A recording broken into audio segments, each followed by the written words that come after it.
This is the weekend edition of iFIBER 1 News, where we present some of the top stories from this week and your weekend weather forecast. I'm Bethany Jenks. Stay tuned for the weekend edition of iFIBER 1 News.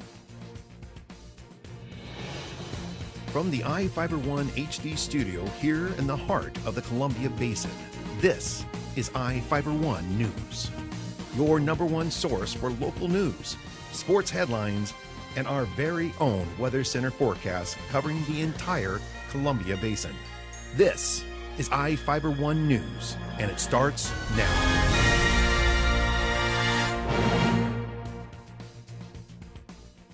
One of our top stories for this week was about a Moses Lake man honing his skills in the art of blacksmithing. Reporter Jeff Chu has the story.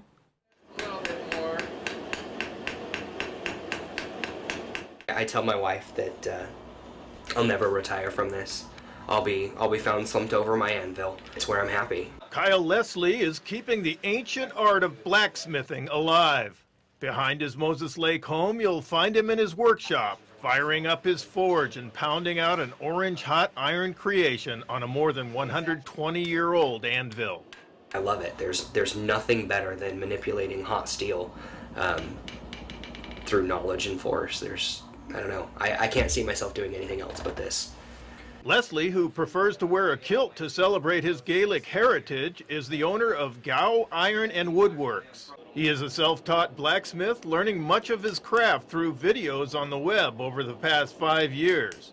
The basics of his artful trade involves a hot forge fire, metal, and a hammer to pound out creative shapes. Here are some of the items he hand makes in his shop. They range from a wine rack and bottle opener to eating utensils, corkscrews, candle holders, and medallions. That's the sound of a call to dinner triangle he crafted. Here he hammers out a steak turner for the barbecue aficionado. He naturally seals the piece using beeswax from a local honeymaker. After a stint as the kilted courier and legal service, Leslie's wife encouraged him to pursue his true passion.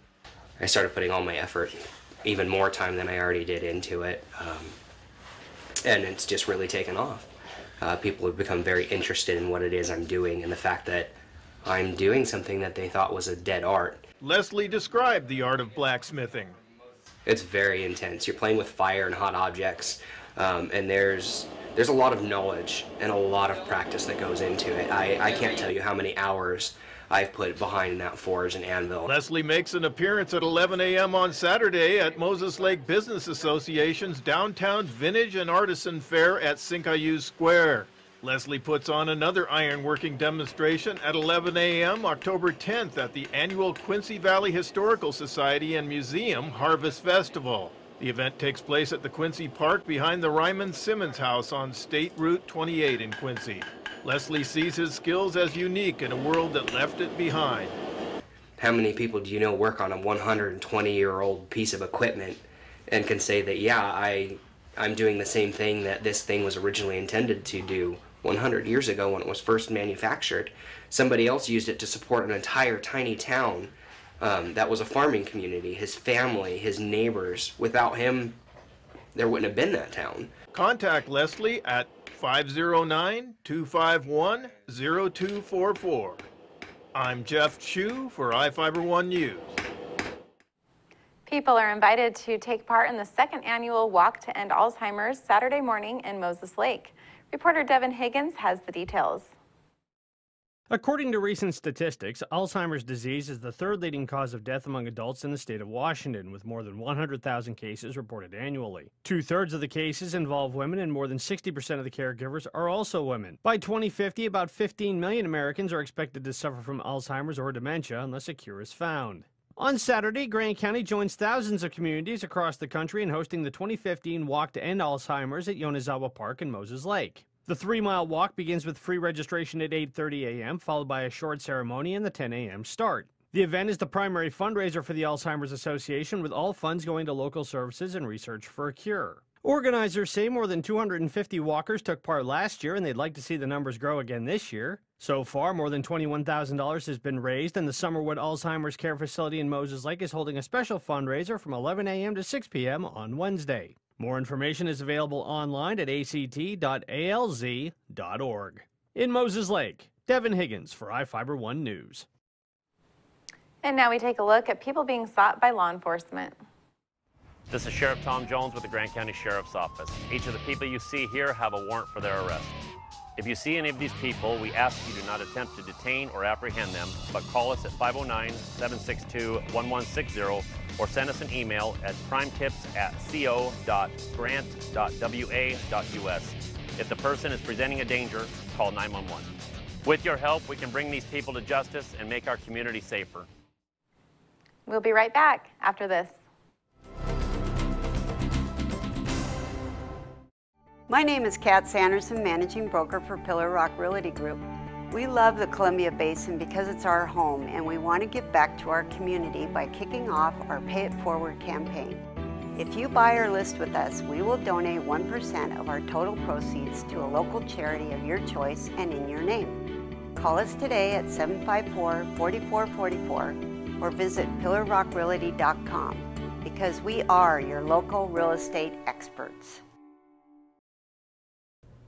Hi everyone, I'm Chaselyn Rodriguez bringing you your local weather. This weather segment brought to you by Barry Motors, one great place to buy and service a car. Dry and warmer conditions around our area. Temperatures overnight slightly above the normal for this time of year. Dry and mostly sunny skies for this weekend. Warmest day on Sunday. We're expecting maximum temperatures hitting that 80 degree mark. Maximum temperatures in the lower 70s, slightly below the normal for this time of year. Definitely not as warm as that record high of 99 degrees, and that was in 1981. And we started off the morning in the mid-40s, slightly below the normal for this time of year. That sun setting at 7:04 p.m. And for Moses Lake, very similar conditions. We started off the morning in the mid-40s, around the normal for this time of year, and maximum temperatures below the normal in the lower 70s, with that sun setting at 7:03 p.m. And right now outside your door, clear skies, temperatures in the lower 70s. Dew point is pretty low in the lower 40s, and those winds pushing through from the south up to 8 miles per hour. So lots of cloud cover towards western parts of our state, and some showers may be possible, especially along the coastal area. But the threat of showers and thunderstorms remains along northern parts towards the south of Canada. Heavy rainfall may be possible with thunderstorms. However, towards our area, we're expecting dry conditions with mostly sunny skies, especially for this weekend. The cloud cover will remain around western parts of our state. Towards the coastal area, mostly cloudy skies. Olympia in the lower 70s. Towards the Yakima Valley, mostly cloudy. Temperatures in the lower 80s. And towards the inland northwest, those temperatures in the lower 70s with mostly sunny skies. Let's take a closer look at our Columbia Basin. Those maximum temperatures ranging from the mid-70s to upper 70s. Towards Moses Lake in the mid-70s, Ephrata 79 degrees, Royal City in the upper 70s as well with mostly cloudy skies, and towards Bridgeport as well. Taking a closer look at our extended forecast for the week. Warmest day, it will be this Sunday. Maximum temperatures in the lower 80s with mostly sunny skies, but then we'll get a decrease in temperatures by the beginning of the work week. Temperatures return in the lower 70s, and then by Tuesday, partly cloudy skies in the mid-70s for Wednesday, the first day of fall, and then coming through on Thursday, mostly cloudy. Another decrease in temperatures are expected by Friday in the upper 60s. Temperatures way below the normal for this time of year. So if you're planning on heading out, make sure you enjoy this weekend because we're expecting a lovely weekend with those temperatures in the lower 80s. We'll be right back with sports.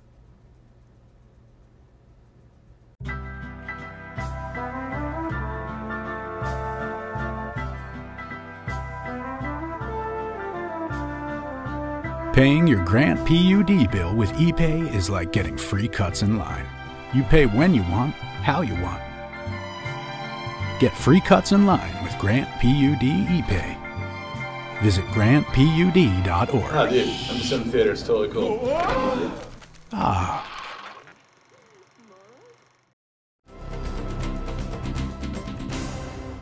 It was the second league match of the season for Moses Lake girls soccer. The Chiefs were looking to string 2 wins together for the first time in 2015. Sean Wells has the story. The Moses Lake Chiefs came out strong against Sunnyside and knocked off the Grizzlies 7-0. 2 goals in the first 11 minutes set the pace for the Chiefs, including this strike from Maddie Krogh.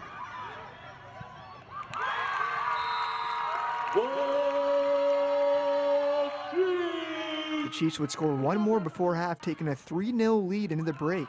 The second half was all Chiefs as well.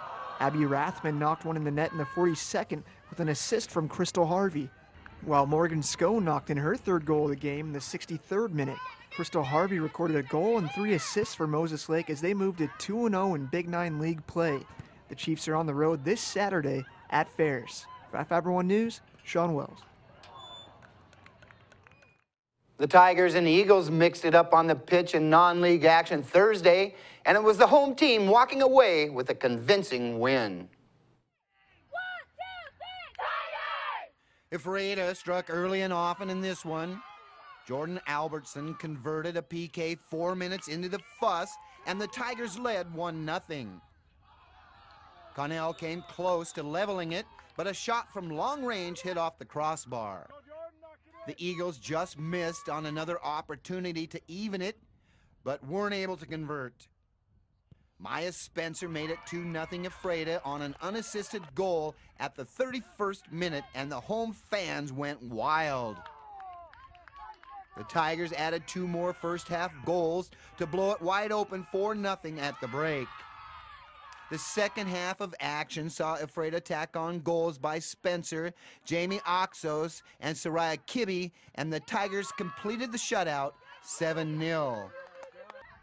Ephrata moves to 2-1 on the early season. The Tigers are back on the pitch Saturday when the Prosser Mustangs come to town. The CWAC showdown is set for noon. Well, there's a full slate of Basin High School football action going on tonight. Ephrata travels to Yakima to take on East Valley.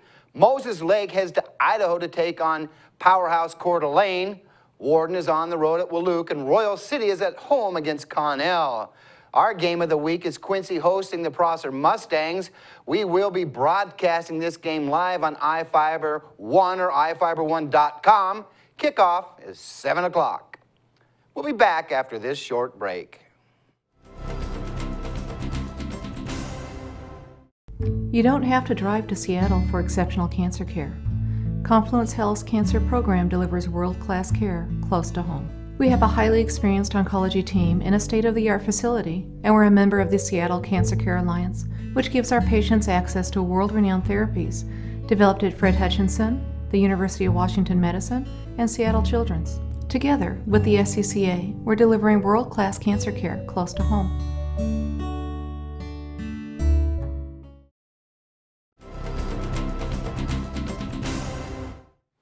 Our next story is about the annual Quincy Farmer Consumer Awareness Day, highlighting the importance of farming in Grant County.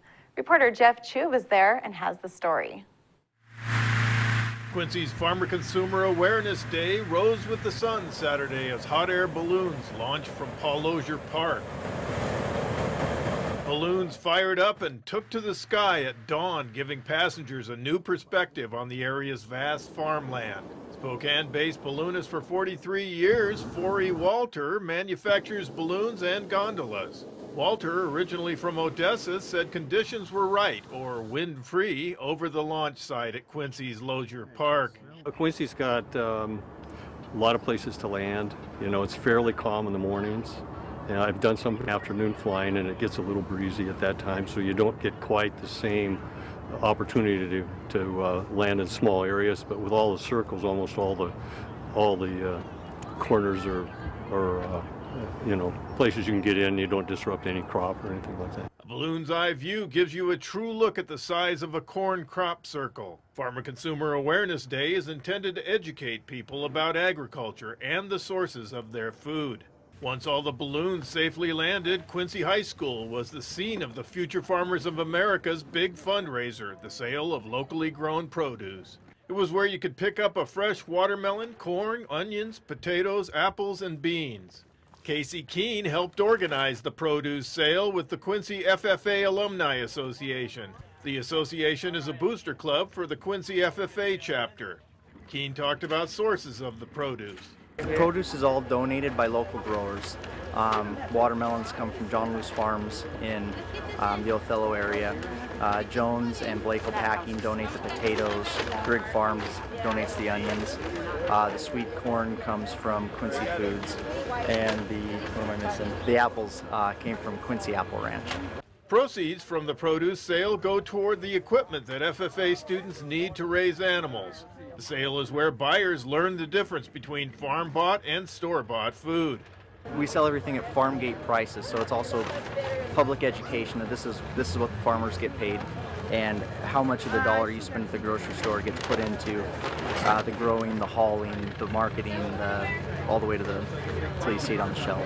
Nearby, a number of classic and modified tractors were warming up and weighing in for the festival's tractor pull. Farmer Mark Valentine with the Columbia Basin Antique Power Club is the chief organizer of the tractor pull.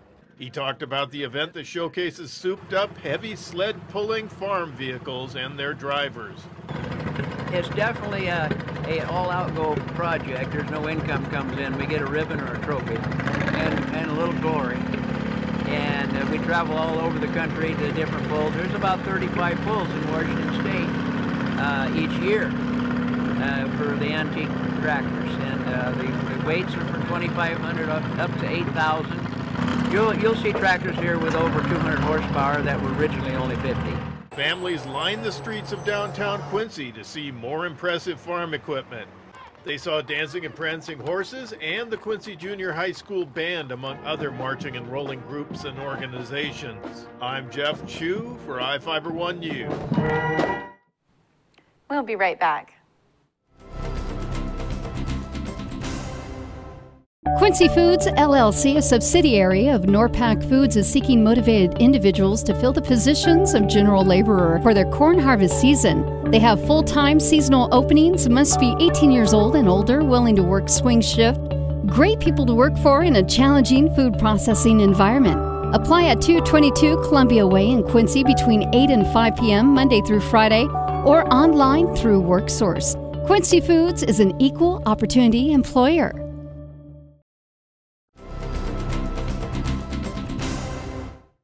Welcome back. The next story is about how an orchard manager is using unique ways to combat a growing deer problem. Reporter Jeff Chu has the story.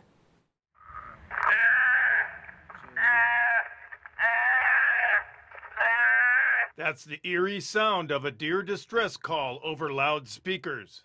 It's orchardist Jeff Pheasant's latest weapon against the growing deer populations that by night nibble down his newly planted cherry trees by the thousands at Pheasant Orchards. It used to be, oh, look at the deer, that's so cute. And to me now they're just like big rats. Pheasant said it wasn't always like that. Back growing up, when we'd see a deer, it's like, oh wow, a deer, You'd see one once in a while, every few winters, one would come in. But it seems like lately it's been getting worse and worse and worse. The deer come down off the hill and now they stay and they don't leave. I've had up to 200 head in my orchard one winter. The trees look like this when they are supposed to look more like this. That's why the Pheasant family resorted to install the solar-powered deer deterrent system around the new orchard in hopes that it will keep out destructive young bucks and does. Pheasant's immediate advice to neighbors in Ephrata is, don't feed the deer, which only makes them more domesticated. The Pheasant family has grown apples, pears, and cherries in miles of orchards near Ephrata for decades. Pheasant, who has been managing Pheasant Orchards since 1998, says the family has never seen so much damage to their cherry orchard. The orchard is located off Martin Road, west of Ephrata's Oasis Park in the Beasley foothills. Most of these bucks, if not all, are not able to be hunted because they're not going to have enough spikes, they're not going to be mature enough. So then what I'm supposed to have these deers mature from another year in my orchards and do more damage while I'm waiting for these deer to get so somebody can pay their tag and take out a deer as their hobby. Building a deer fence around the orchard would be cost prohibitive, if not impossible, according to Pheasant. Pheasant says it might not even work. Putting a deer fence on 500 acres with canals going through, roads going through, houses in there is not a small task. Pheasant tried using lavender-scented clothes dryer sheets as a deterrent. But rain and irrigation washed the scent away, so control through the sounds of a mule deer in distress is his latest experiment. I use it for birds for years in my cherries with speakers and distress calls for birds. And the same company, Bird Guard, had speakers for deer. At this point, he's uncertain whether the trees will survive the winter and grow in their stunted state. Right now, it's apple harvest time at pheasant orchards, where pickers are busy climbing ladders and plucking the sweet fruit. The fruits of his labor seem to stabilize pheasant's stress level somewhat, and he still has a sense of humor despite the deer problem. My nephews didn't sound like that. I'm Jeff Chu for iFIBER 1 News. Rounding out this week's news coverage is a story out of Quincy, where the U.S. Bureau of Reclamation will allow the city to dump reclaimed water into federal canals for 2 more years. Reporter Devin Higgins has the details.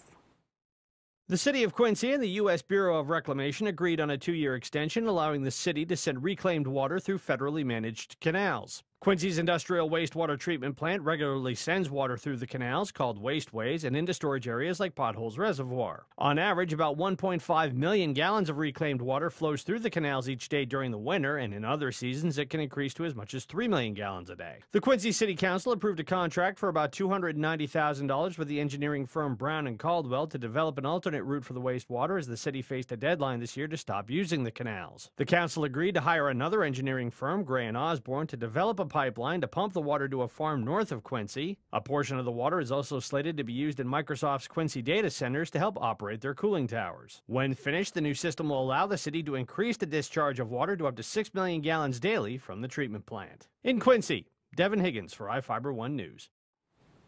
That wraps up our weekend edition. iFIBER 1 News will be back on Monday at 5 p.m. with the latest news from around the Columbia Basin. Thank you for watching.